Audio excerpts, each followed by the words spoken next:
Hello friends, मैं Deepak Sharma माध्यमी take से एक बार दोबारा हाजिर हुआ हूँ आपके सामने एक नया टॉपिक लेके। आज का हमारा टॉपिक है मारियाडीबी को उबंटू सिस्टम में कैसे इंस्टॉल करते हैं। अगर अभी तक आपने मेरे चैनल को सब्सक्राइब नहीं किया है तो नीचे दिए गए रेड बटन पे क्लिक करें और साथ में बेल आइकन को दबाएं ताकि सबसे पहले नोटिफिकेशन आप तक पहुंचे। धन्यवाद। हाय फ्रेंड्स, तो स्टार्ट करते हैं हम आज का अपना प्रैक्टिकल। तो आज मैं आपको सिखाने वाला हूं कि मारियाडीबी को कैसे इंस्टॉल करते हैं और उसमें टेबल्स और डेटाबेस कैसे क्रिएट करते हैं। चलिए फ्रेंड्स, स्टार्ट करते हैं। सबसे पहले मैं अपना वर्चुअल इंस्टेंस को लॉगिन कर लेता हूं SSH के through. SSH user name @IP address password. Okay, तो मैं अपने उबंटू सिस्टम पे लॉगिन हो चुका हूं।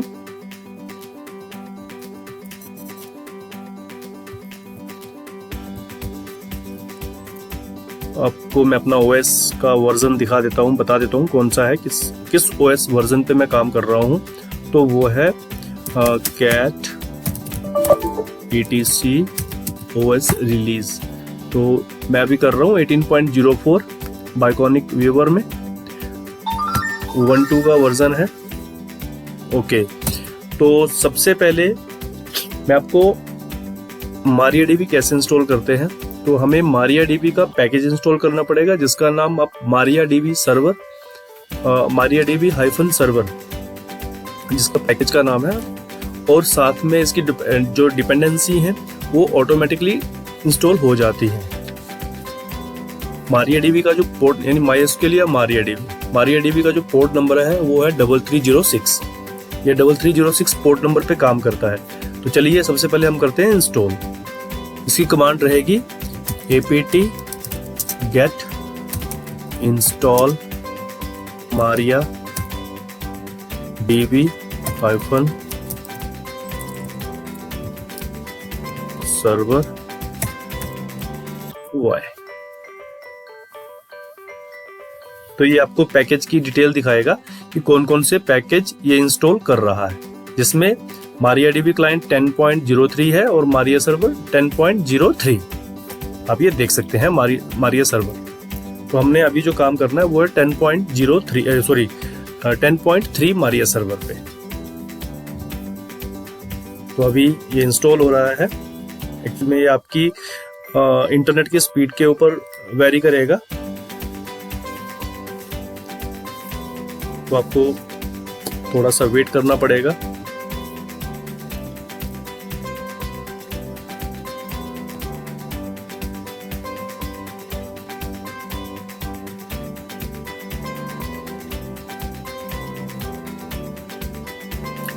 यस, जब भी आप इंस्टॉल करोगे मारिया सर्वर तो आपको ये प्रॉम्प्ट करेगा जो आपका रूट यूजर है उसका पासवर्ड सेट करने के लिए।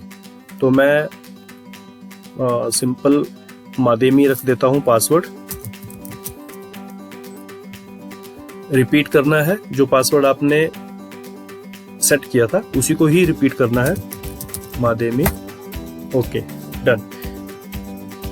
अब मेरी इंस्टॉलेशन लगभग डन हो चुकी है।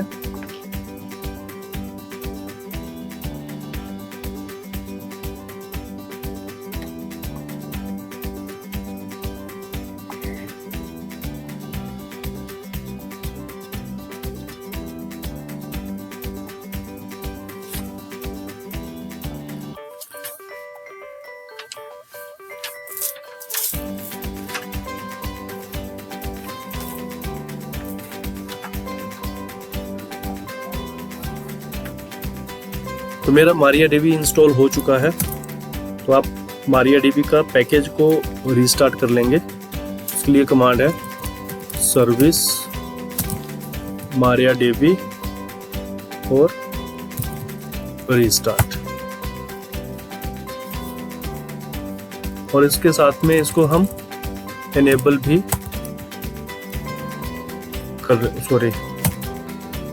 System CTL enable MariaDB। तो ये हमारी सर्विस इनेबल हो चुकी है, यानी जब भी हम सिस्टम को रिबूट करेंगे ये ऑटोमेटिकली रीलोड हो जाएगी।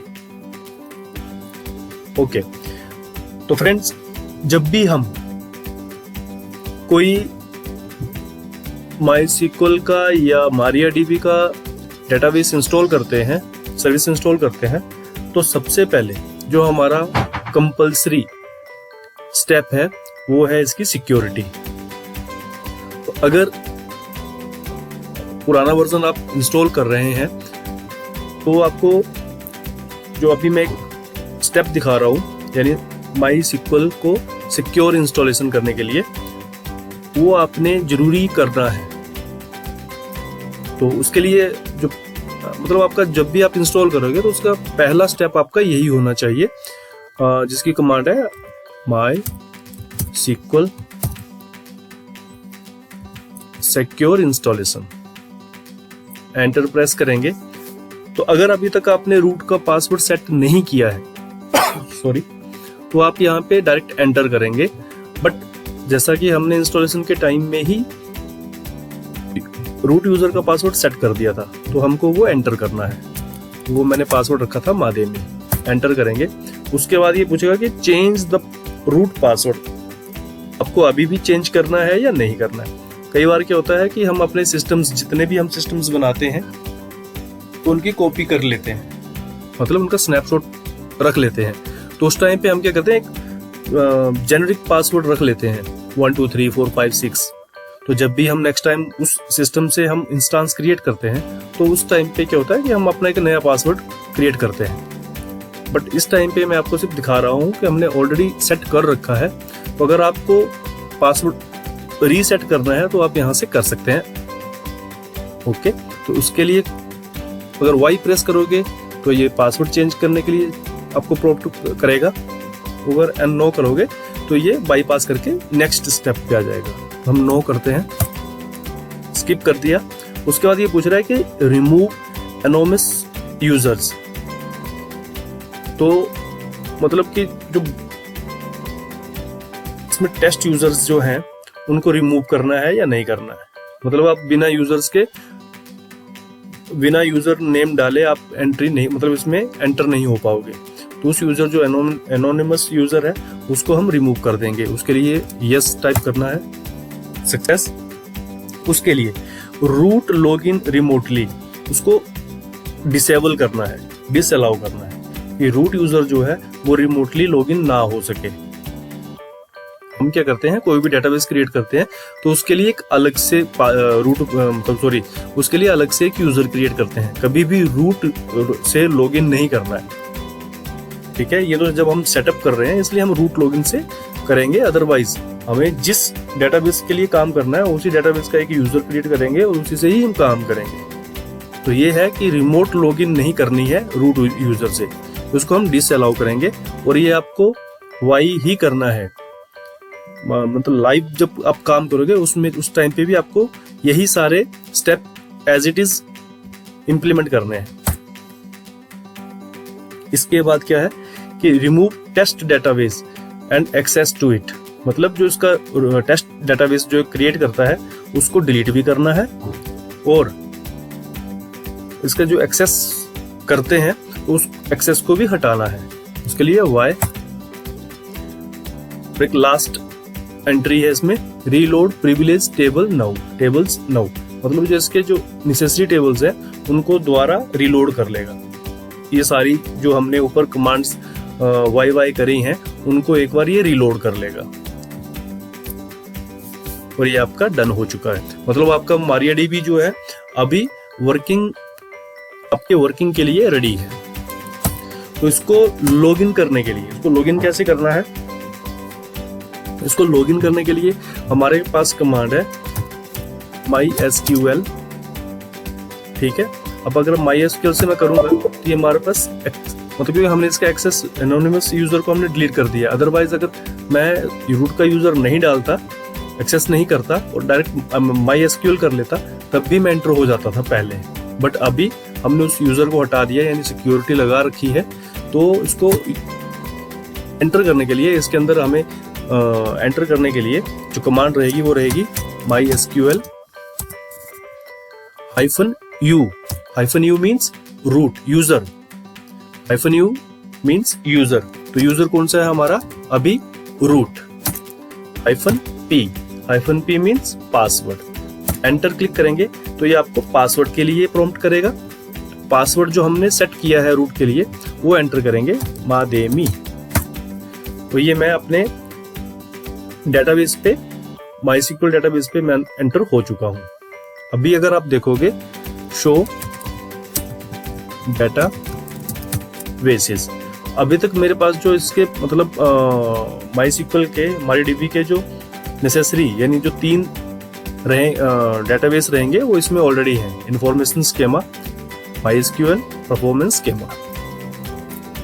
अभी मैं जिस काम के लिए इसको डेटाबेस यूजर मेरे को सॉरी जिसके लिए चाहिए मेरे को डेटाबेस क्रिएट करने पड़ेंगे। आप मल्टीपल डेटाबेसेस में क्रिएट कर सकते हैं। तो मैं एक टेस्ट डेटाबेस क्रिएट करता हूं मादेमी के नाम से, जिसमें हम मादेमी एक स्कूल का ले लेते हैं या किसी ऑफिस का आप ले लेते हैं। मान लो कि आपने आजकल कोरोना चला हुआ है, तो कोरोना के ऊपर डेटाबेस आपने उसको एंटर कर रहे हैं, ठीक है, जिसमें आप पूरी एंट्रीज डालोगे कि कोरोना के आज के कितने केसेस हैं, टोटल केसेस कितने हैं, और आज न्यू केसेस कितने हैं, और डेथ रेट कितना है, ठीक है। तो मैं इसमें डेटाबेस क्रिएट करता हूं, क्रिएट डेटाबेस कोरोना। सेमीकोलन आपने एंड में जरूर लगाना है।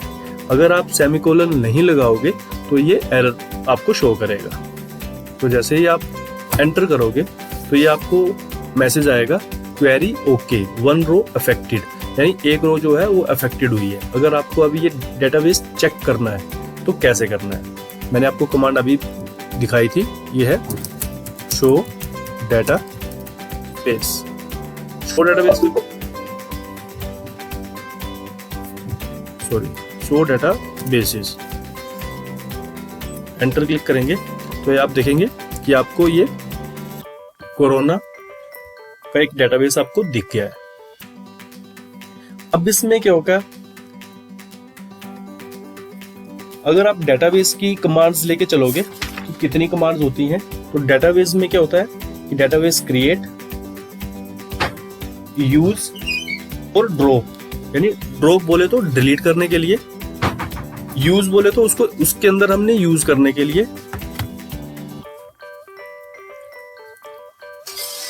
और क्रिएट बोले तो डेटाबेस क्रिएट करने के लिए।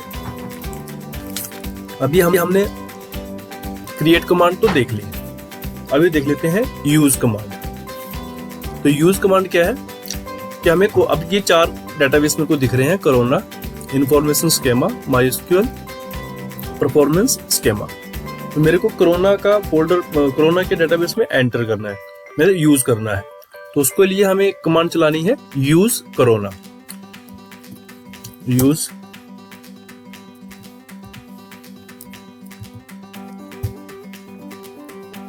यूज कोरोना, यानी आपको ये पूरी टाइपिंग करनी पड़ेगी, टैब यहाँ पे यूज नहीं होगा, कोरोना। तो ये आप देख सकते हैं कि पहले यहाँ पे नन था, यानी कोई भी डेटाबेस आपने सिलेक्टेड नहीं किया था, बट अभी डेटाबेस चेंज्ड। अभी जो आ रहा है आपका MariaDB के अंदर कौन से डेटाबेस पे आप काम कर रहे हो, कोरोना डेटाबेस के अंदर काम कर रहे हैं। अब यहाँ पे आप देखेंगे सो डेटाबेसेस, ओ सॉरी ये तो डेटाबेसेस दिखाएगा। अभी डेटाबेस के अंदर क्या होते हैं आपके टेबल्स, शो टेबल्स। तो अभी आप देखेंगे कि एम्प्टी सेट है, यानी एक भी इसमें टेबल्स नहीं है। तो अभी हमने क्या करना है, टेबल्स क्रिएट करने हैं। मतलब आपका काम क्या रहेगा, पहले आपने डेटाबेस क्रिएट करना है। डेटाबेस क्रिएट करने के बाद आपका क्या काम होगा कि उस डेटाबेस के अंदर जाना है, यानी उसको यूज कमांड्स के थ्रू हमने उसके अंदर जाना है, और उसके बाद उस डेटाबेस में हमने टेबल्स क्रिएट करने हैं। तो इसके टेबल जो क्रिएट करने हैं बहुत इजी मेथड है। कोई मतलब जिन्होंने सी लैंग्वेज या C++ सीखा है तो उन्हें तो कोई दिक्कत आने वाली नहीं है। अदरवाइज बहुत सिंपल सी कमांड्स है। तो उसके लिए कमांड रहती हैं क्रिएट टेबल। अब टेबल का नेम देना है हमने। तो जैसे मेरे पास कोरोना एक डेटाबेस है, उसके अंदर मुझे क्या क्या देनी है डिटेल्स, मेरे को वो पहले तो डिफाइन करनी पड़ेंगे। आपको एक जैसे एक्सेल में या वर्ड में आपको एक पूरा टेबल क्रिएट करना पड़ेगा कि आपको क्या क्या कैसे कैसे आपने बनाना है। डिफाइन तो करनी पड़ेगी आपको कि क्या क्या फील्ड आपने रखनी है। उस हिसाब से अब मुझे क्या रखना है कि टोटल केसेस, टोटल केसेस।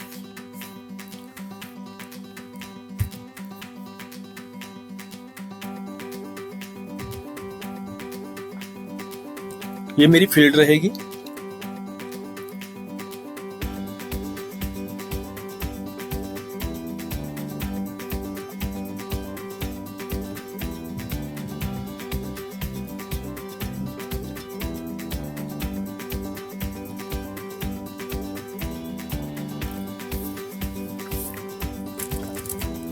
यहाँ पे टेबल्स के नाम देने हैं।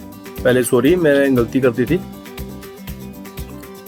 पहले मुझे यहाँ पे टेबल का नाम देना है। तो कोरोना कोविड-19 एक टेबल है। इस टेबल के अंदर कौन कौन सी एंट्रीज रहेंगी, वो रहेंगी ब्रैकेट के अंदर total cases, variable character varchar, और इसकी लेंथ कितनी देनी है मुझे 30। आपके टोटल केसेस अगर आपको 10 नंबर से होगा तो आपको इंटीजर पे काम नहीं होगा। तो मैं इसको कैरेक्टर के ऊपर ही लेके चलता हूँ। तो इंटीजर में 9 या 9 से कम एंट्रीज को ये लेता है, उसके ऊपर एरर आ जाता है। इसलिए हमें उसके ऊपर वेरिएबल कैरेक्टर लेना पड़ता है। तो ये मैं ले लेता हूँ 15। इसके बाद मेरी जो दूसरी कमांड रहेगी कोमा के बाद यानी दूसरी फील्ड, वो रहेगी total cases, new cases. New cases में मैं इंटीजर में ले लेता हूं क्योंकि रोज कम कम केसेस आ रहे हैं। तो इंटीजर में मैं लेता हूं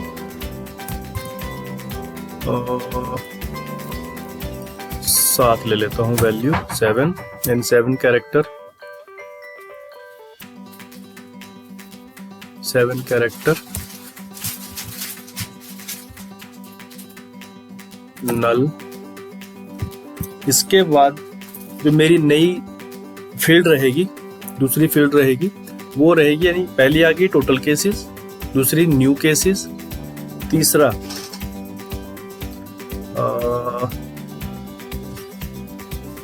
न्यू डेथ्स, न्यू डेथ्स मतलब आज कितनी डेथ हुई। Total cases, new cases, total death ले लेते हैं। टोटल डेथ्स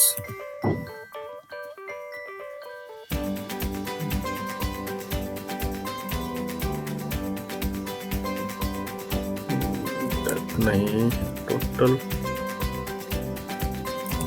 कैजुअलिटीज, कैजुअलिटीज इसके लिए लेता हूँ इन वेर कैरी लेता हूँ। वेर बहुत ज़्यादा कोरोना ने बहुत ज़्यादा लोगों को मारा है। वेर कैर इसको भी 15 नल और new casualties. New total casualties और ले लेते हैं सीरियस केसेस। सीरियस केसेस इसमें ले लेता हूं इंटीजर 7 नल। ओके, ये मेरा एक टेबल क्रिएट हो गया। मतलब इसमें मेरे पास क्या क्या इसमें क्या क्या डिटेल्स डाल रहा हूँ कि कोविड-19 मेरा टेबल रहेगा। इसके अंदर क्या क्या है, टोटल केसेस, मतलब मेरे इसमें कैरेक्टर आएंगे 15 कैरेक्टर तक लंबा ये मैं इसको एंट्री कर सकता हूँ। उसके बाद मेरी सेकंड लाइन रहेगी न्यू केसेस की। उसके बाद मेरा जो लाइन रहेगी वो रहेगी टोटल कैजुअलिटीज और सीरियस केसेस। एंटर करता हूँ तो ये आप देखेंगे कि मेरी जो क्वेरी है वो ऑलरेडी रन हो चुकी है। तो अभी पहले मैंने शो टेबल्स करा था तो मेरे पास आया था एम्प्टी सेट। अगर अभी मैं शो टेबल्स करता हूँ तो आप देखोगे कि मेरे पास एक कोविड-19 का टेबल मेरे को दिख रहा है। अगर अभी इसके अंदर की फील्ड्स मेरे को देखनी है तो मेरे को कैसे देखना है, सिलेक्ट कमांड से। तो सिलेक्ट कमांड से तो ये मैं आपको एक साथ सारी कमांड्स में एक साथ ही दिखा दे रहा हूँ। सिर्फ आपको यूज करना, आपको टेबल में एंट्री करना और सर्च करना। ये मैं आज आपको 3 कमांड्स बताऊंगा। साथ में सिलेक्ट, अभी मैं आपको आज जो बताऊंगा सिर्फ टेबल्स को पूरा का पूरा देखना। मतलब जितनी भी एंट्रीज होंगी जितनी भी एंट्रीज होंगी वो सारी की सारी मैं आपको शो करना दिखाऊंगा। तो उसके लिए स्टार कमांड आती है, सिलेक्ट स्टार फ्रॉम टेबल, यानी टेबल का नेम। सी कैपिटल है, कोविड-19 सेमीकोलन लगाएंगे और एम्प्टी सेट। ओके, मतलब मेरे टेबल में अभी कोई भी एंट्री नहीं है तो ये मेरे को अभी एम्प्टी दिखा रहा है। तो अभी मेरे को क्या करना है, जो मैंने कोविड-19 टेबल क्रिएट करा है मेरे को उसमें एंट्रीज डालनी है।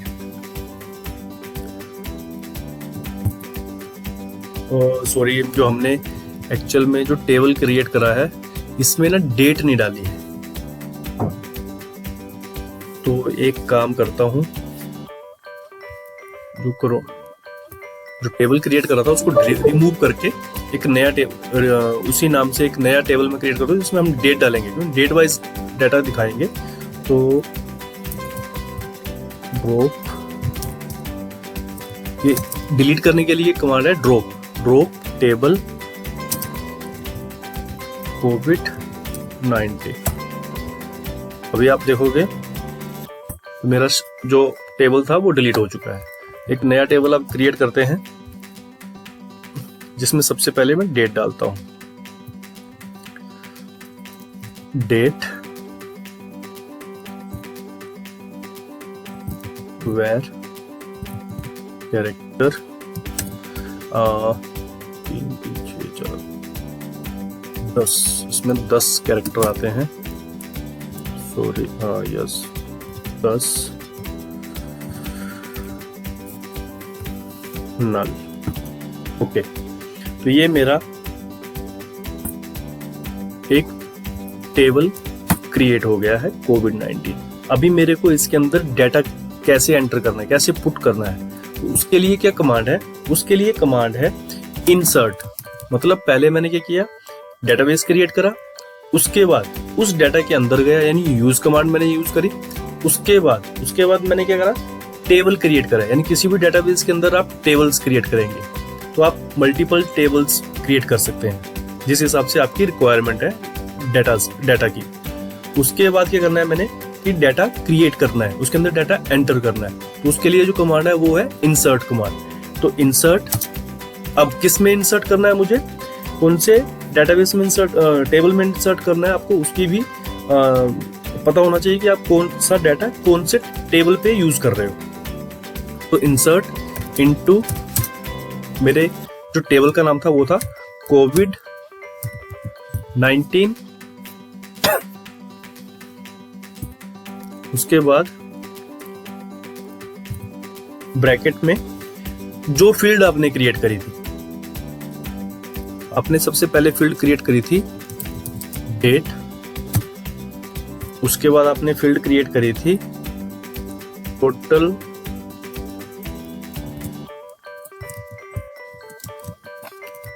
केसेस। एक्चुअल में मेरे को इनके नाम जो है वो आपको प्रॉपर तरीके से लिखने हैं, तो मैं फिलहाल इसको इनके नेम छोड़ता हूं। Serious cases, casualties, new cases, total cases, date के। ओके, तो ये जो मेरा है इसमें मेरी जो कमांड है वो रहेगी इंसर्ट इनटू कोविड-19, इंसर्ट इनटू कोविड-19, और इसमें मेरे अब हेडिंग आ गया, मतलब जो सबसे ऊपर वाली जो रो रहेगी उसमें रहेगा date, total cases, new cases, casualties और सीरियस केसेस। ओके, ये ब्रैकेट में यहाँ पे क्लोज करूंगा, स्पेस देके मेरे को इसकी वैल्यू एंटर करनी है। मतलब ये तो मेरा था टेबल्स की डिटेल, अब इसमें मेरे को वैल्यू इंसर्ट करनी है। तो वैल्यू दोबारा मेरे को ब्रैकेट लगाना है। अब जहां पे आपकी इंटीजर आएगा चाहे वो आपने जहां पे आपने इंटीजर रखा हुआ है वेरिएबल, वहां पे तो आपको डायरेक्ट इंटीजर फिल कर देना है, यानी न्यूमेरिक वैल्यू लिख देनी है। अगर आपने वेरिएबल कैरेक्टर जहां पे आपने यूज करा है वेरिएबल, वहां पे आपको कोमास में, सिंगल कोमा में वो एंट्री इंसर्ट करनी है। तो उसको मैंने क्या किया था कि डेट जो थी मेरी वो भी यानी वेरिएबल कैरेक्टर में मैंने उसको रखा था। तो इसके लिए मेरी डेट आ जाएगी, आज की डेट में डाल देता हूं 28 फरवरी 2021 कोमा टोटल केसेस, ये भी मैंने वेर कैर में रखा था इसीलिए इसको भी कोमास में। Total cases 1,95,000। Okay, total cases रखता हूं। उसके बाद कोमा, उसका न्यू केसेस मैंने इंटीजर रखे थे। तो इंटीजर में आपको मैंने बोला था कि आपको जस्ट न्यूमेरिक वैल्यू लिख देनी है विदाउट एनी कोमास। तो आप आज के नए केसेस आगे मान लो 13,700 13,789। इसके बाद आपका क्या केसेस, क्या फील्ड थी, total casualties. Total casualties total मतलब आज की नहीं, टोटल जो आज तक हो रखी है, और मान लो कि 55,000। ये भी मेरी टोटल कैजुअलिटीज जो थी वो इंटीजर पे मैंने रखा हुआ था।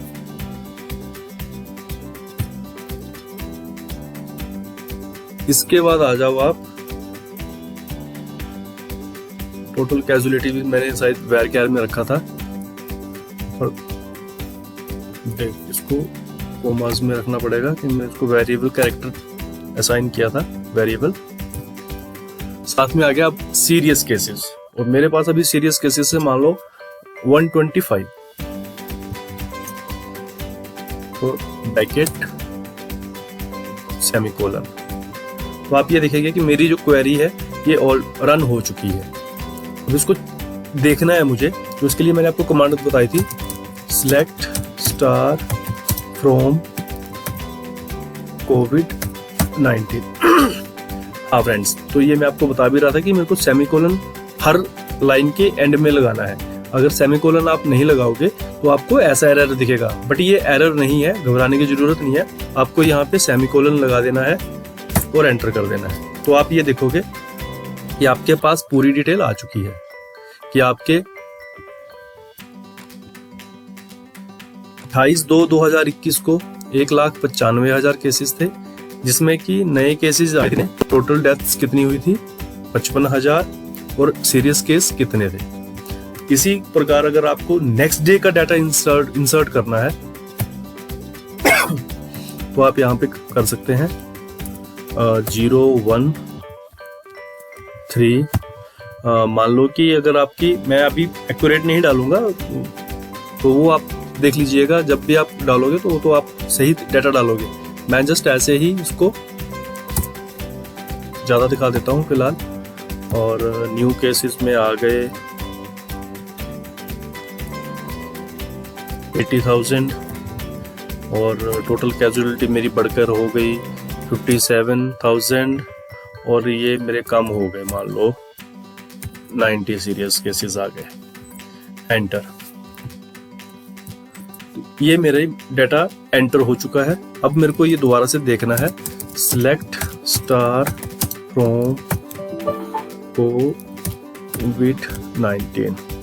सेमीकोलन। तो अभी आप देख सकते हैं कि इसमें मेरी 2 दिन का डाटा आ रहा है। 28 तारीख को 1,95,000 केसेस थे, जिसमें से कि न्यू केसेस थे 13,789 और कैजुअलिटी थी 55,000। सीरियस केसेस थे 125। अब नेक्स्ट डे यानी 1 मार्च 2021 को क्या होगा, क्या होगा नहीं, मतलब क्या हुआ है, यानी पूरे दिन का जो डाटा है वो 2,95,000 केसेस हो गए, मतलब आपने वो बढ़ा दिया। ऐसे ही आप एंट्रीज कर सकते हैं। अब इसमें मेरे को अब एक कमांड रहती है डिलीट करना। वैसे मैंने आपको डिलीट की कमांड बता ही दी थी, बट इसको आपको डिलीट सॉरी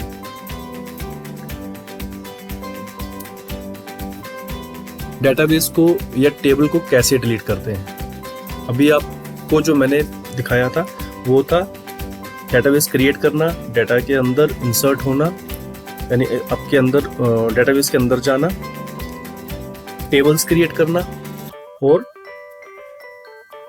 डाटा उसके अंदर, टेबल्स के अंदर डाटा को फिल करना। तो ये था MySQL का डेटाबेस से लेकर टेबल तक कैसे हमने डाटा को इंसर्ट करना है। अब मैं आपको दिखाऊंगा कि डाटा को डेटाबेस या टेबल्स को कैसे रिमूव करना है। आपने कोई डेटाबेस क्रिएट करा है और उसका आपने वो गलत क्रिएट हो गया है, या उसमें आपको ये डेटाबेस नहीं चाहिए, गलती से आपने क्रिएट कर दिया था, उसको डिलीट करना है। उसको कैसे डिलीट करना है, पहले तो हमें जाना पड़ेगा MySQL।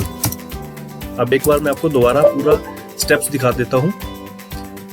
मेरे को डेटाबेस में एंटर कैसे करना है, यानी MySQL में एंटर कैसे करना है। तो उसके लिए कमांड रहेगी MySQL-u यानी यूजर रूट के बाद -p और पासवर्ड रहेगा मेरा महादेव। अब यहाँ पे आप देख सकते हैं show data basis, sorry spelling में मिस्टेक हो गया, डाटा बेसिस। तो ये मेरे डाटाबेस आ गए। अब मेरे को यूज करना है कोरोना, यूज कोरोना।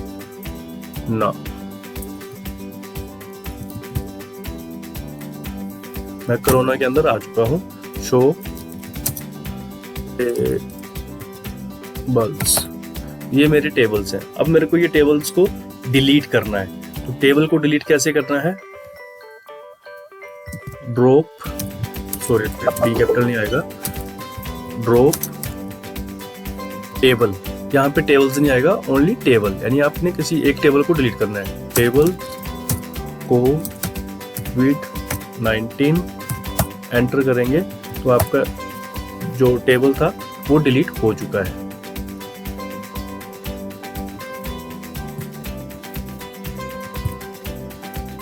तो फ्रेंड्स, ये था आज का मेरा प्रैक्टिकल, जिसमें मैंने आपको ये बताया है कि इसको हम डेटाबेस कैसे क्रिएट करते हैं और उसके अंदर टेबल कैसे क्रिएट करते हैं। तो जो मेरा नेक्स्ट वीडियो रहेगा उसमें मैं आपको यूजर्स कैसे क्रिएट करते हैं और यूजर को परमिशंस कैसे देते हैं, साथ में किसी दूसरे सिस्टम से, यानी आपका ये सर्वर है और आपको उसको क्लाइंट से MySQL के डेटाबेस को कैसे कनेक्ट करना है, ये मैं आपको अपने नेक्स्ट वीडियो में दिखाऊंगा। तब तक धन्यवाद। अगर आपको मेरा वीडियो पसंद आया है तो प्लीज लाइक करें, सब्सक्राइब करें और साथ में शेयर करें। अगर आपको कोई क्वेश्चन है, कोई क्वेरी है, तो आप कमेंट बॉक्स में मैसेज करके मुझे बता सकते हैं। धन्यवाद।